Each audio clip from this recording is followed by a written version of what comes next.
President. Republican Leader. Anyone who cares about the future of our country should pay attention to the debate we're having right now in Washington.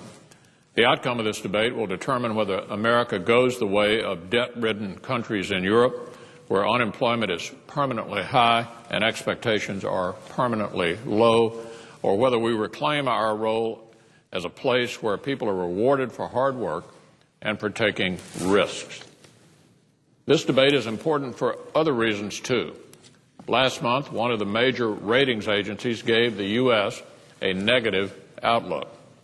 It said that because of our debt, we stand a 1 in 3 chance of being downgraded.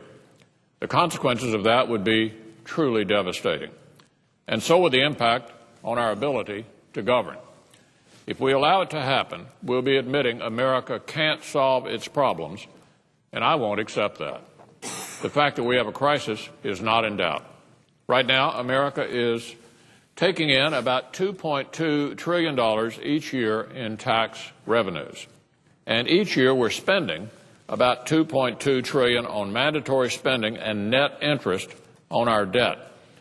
Now, what that means, Mr. President, is that all of the other spending, every single discretionary dollar we spend right now on roads, schools, defense, food safety, environmental protection, all of it, every single penny, is borrowed money. We don't have a dime to spend above and beyond the dimes that we have to spend by law. If that's not a fiscal crisis, I don't know what is. The Democrat solution to this crisis is simple. Just raise the debt limit so we can maintain the status quo. In fact, the chairman of the President's Council of Economic Advisors said in a speech yesterday that it would be, quote, quite insane to do anything about the deficit while increasing the debt ceiling. That, the chairman of the President's Council of Economic Advisors yesterday. The problem with that is that it isn't a solution. It's the avoidance of a solution. And that's not what the American people want. The American people spoke loud and clear in November. They want to see changes around here. Washington is mortgaging their future and their children's future by spending too much. They didn't speak out last November because they expected Republicans to come here and raise taxes. They sent Republicans here to get our fiscal house in order, and that's just what we intend to do. Americans are still outraged that Washington didn't do something to prevent the last financial crisis, a crisis most people didn't see coming. Failing to prevent one that every one of us knows is coming is, of course, totally inexcusable. So my message has been clear. Failing to do something about the debt would be far worse in the long run than failing to raise the debt limit. And that's why I'm repeating my plea to the Democrats this morning. The time to avert this crisis is right now. The window is closing.